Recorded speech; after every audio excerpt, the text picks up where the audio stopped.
8, 7, 6, 4. Because that goal will serve to organize and measure the best of our energies and skills.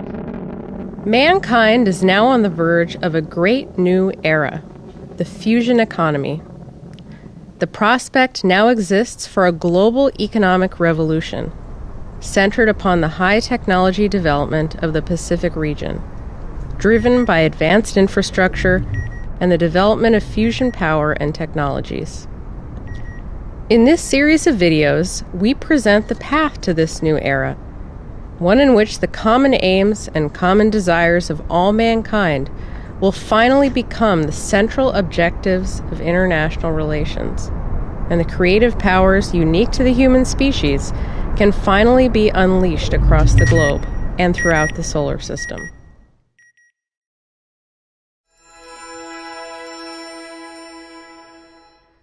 Fusion will provide an effectively unlimited supply of power, creating the basis for a fundamentally new economy.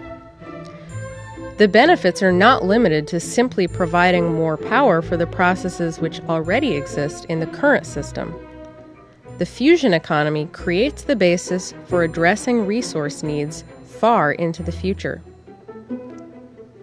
To understand this, we must first recognize that, for mankind, resources are not self-evident.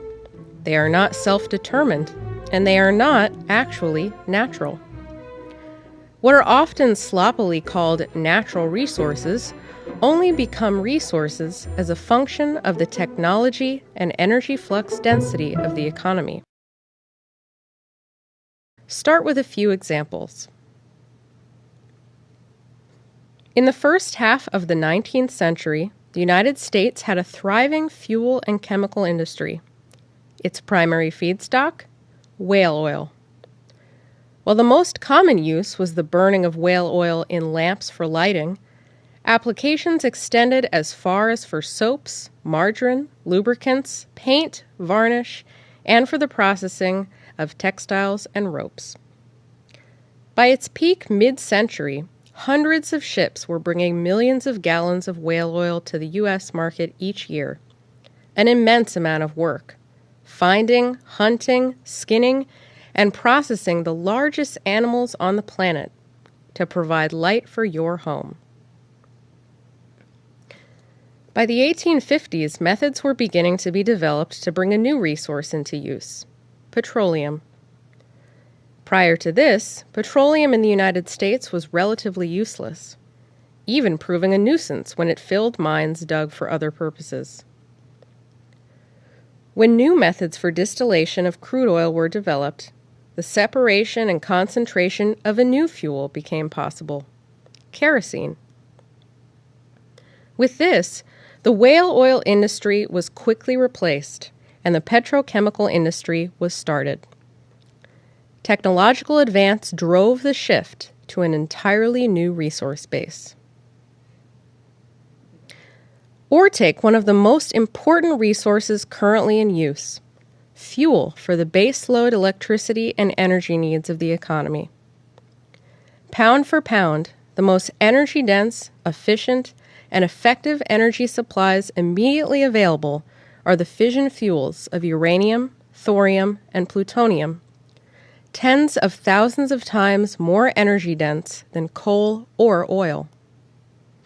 100 years ago, these elements were nearly useless, and undistinguished constituents of dirt or rock, with some uranium finding a small role in tinting the color of glass.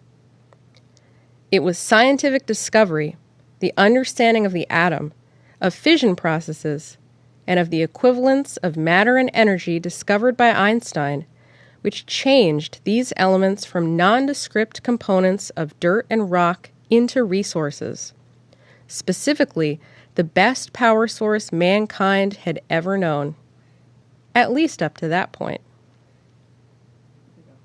Today, we sit on the verge of an even greater revolution: the ability to use a fuel an order of magnitude more energy-dense than uranium that promises to provide effectively unlimited power for all mankind. The physical resources for this are all around us. Isotopes of hydrogen produced from ocean water and rock.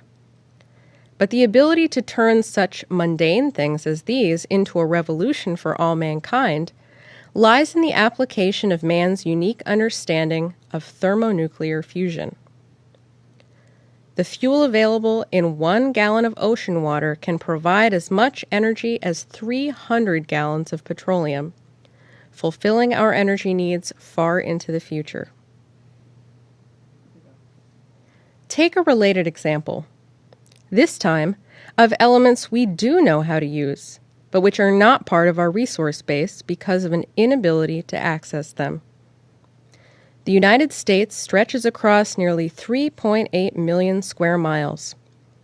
If we examine any single cubic mile of dirt, on average it contains many times the United States' annual production of key resources. For tin, an average cubic mile of dirt contains 100 times the amount produced in the U.S. each year. For zinc, it is about 6 times. For iron, the element most used by weight, it's about 8 times. And for aluminum, our nondescript mile of Earth contains 200 times the U.S.'s annual production. Even with a fusion economy, we probably won't need to process random dirt. However, this example makes the point that the resources are there. It is up to us to figure out how to use them. The challenge results from a lack of technology, not of material. One technology illustrating the potentials of a fusion economy is the fusion torch. Already by the end of the 1960s, detailed designs showed that the extreme high temperatures of a fusion reaction could revolutionize materials processing. The plasma of a fusion reaction, reaching many millions of degrees, could be directed into a separate channel where any material could be dropped in and broken down into its constituent elements. These separated elements can then be concentrated and released as new raw materials. As a general concept, if the systems were eventually built to handle large volumes of material, effectively any trash or economic waste could be processed, perhaps allowing landfills to become excellent resources, containing materials we already use at concentrations far higher than those mined. Even before the development of the full-scale systems which depend upon a sustained fusion reaction, the technologies of the 1970s already made possible the creation of lower-temperature plasma torches and plasma processing systems fully capable of breaking down and reprocessing things ranging from hazardous chemical waste to spent nuclear fuel to scrap metal, extracting valuable raw materials from each. Going one step further, with the much higher energy levels available in a fusion economy, transmutation, changing one element into another, can become a regular economic practice. Many radioactive isotopes are extremely valuable for medical and other purposes. Those which are not useful can be transformed into other stable elements, eliminating the need for storage. If there are critical elements we need, some could be created from other, more abundant elements with similar weights. Gold can be converted into platinum, mercury can become gold, and alchemy can become part of the economy. These capabilities define the next step in the natural self-evolution of the human species. The history of mankind has been defined by successive transitions to higher forms of fire, driving the increased energy flux density of the economy per capita and per area. Now, we stand at the verge of the next step. With the shift to a full-scale fusion economy, mankind's existence on this planet is revolutionized, as the concerns over limited power, limited fuel, and limited resources are subdued by the power of human scientific thought.